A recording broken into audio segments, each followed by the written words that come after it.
Time for Liberty Today. Will he or won't he? Representative Stace Nelson is here to talk about his possible run for U.S. Senate. Sam Kephart opines on why Americans don't trust the government, and a mother and grandmother gets to the rotten core of Common Core. All this and more on today's Liberty Today. There's a lot of conversation around the coffee tables in South Dakota about my friend Stace Nelson. And Stace, you've created quite a stir, not just recently, but from the time you decided that it was your duty to run for the state house. And now the most recent stir is you're exploring a possibility of run for the U.S. Senate. That's correct, Gordon.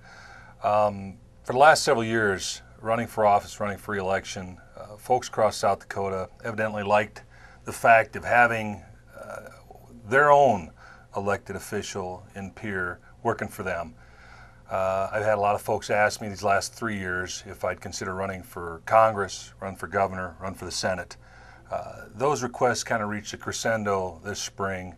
The Argus Leader did an article on it. They'd heard rumors that folks were asking me of these requests, and they contacted me.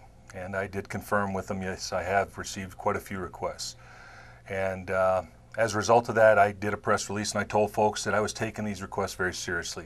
It has been an honor and a privilege to serve as their legislator, and I take the requests that they're asking me to serve them in a higher capacity very dear to heart. I've agonized over this decision.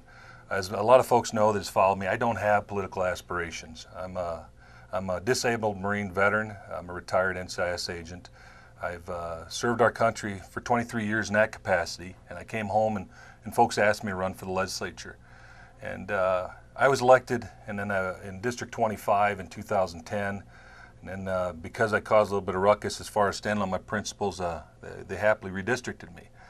I was re-elected last 2012 into District 19, and I have served the folks of South Dakota and done my best for them. And I was elected. I'm not a Republican legislator. I'm the duly elected representative of District 19. I proudly represent Democrats, Libertarians, Constitutionalists, Independents, and Republicans. But I do so with the principles that I've told them how I will serve them, and that is conservative Republican principles. And I've tried to do my best, and I think my voting record reflects that. So when they've asked me to run, I took that very seriously. Well, Stace, you know, as you're talking, my mind is going back to some of the scorecards that were done across the state. And by every conservative measure, you were either the top-rated conservative or in the top very few, always in the high 90% when it comes to conservative fiscal principles, and a strong supporter of traditional family values. Now we see senators in the United States Senate like Ted Cruz, who in a recent poll was rated 100%. So South Dakota, you have a question before you. Do you want in the United States Senate someone who will be 100% conservative, or would you be happy with another 50% conservative? And when you see the condition our country's in, pardon my grammar, but 50% ain't good enough. No, sir. And I want to warn people right now, I'm going to go negative. Two of these declared candidates are responsible for creating a $127 million structural deficit in South Dakota that I inherited in my first year in office. Now, just so we're clear, the two candidates that you're talking about are the two career politicians. Yes, sir. And the reason why that's negative is because that's their voting record.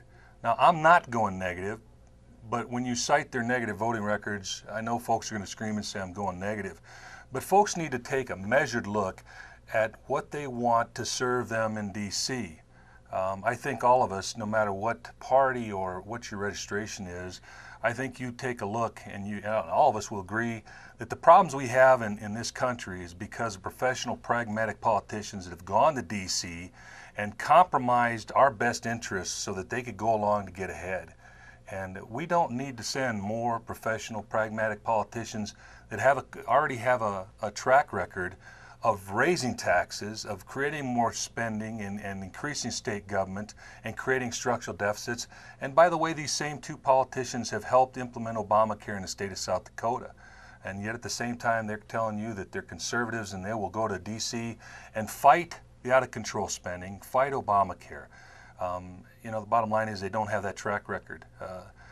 I do. I've got that track record. Stace, for a candidate who's not yet formally announced, you sound a lot like a candidate, and you'll be a good one. But folks, if you want to see the positive spin on some other politicians' negative voting records, just wait, because they'll be happy to give it to you.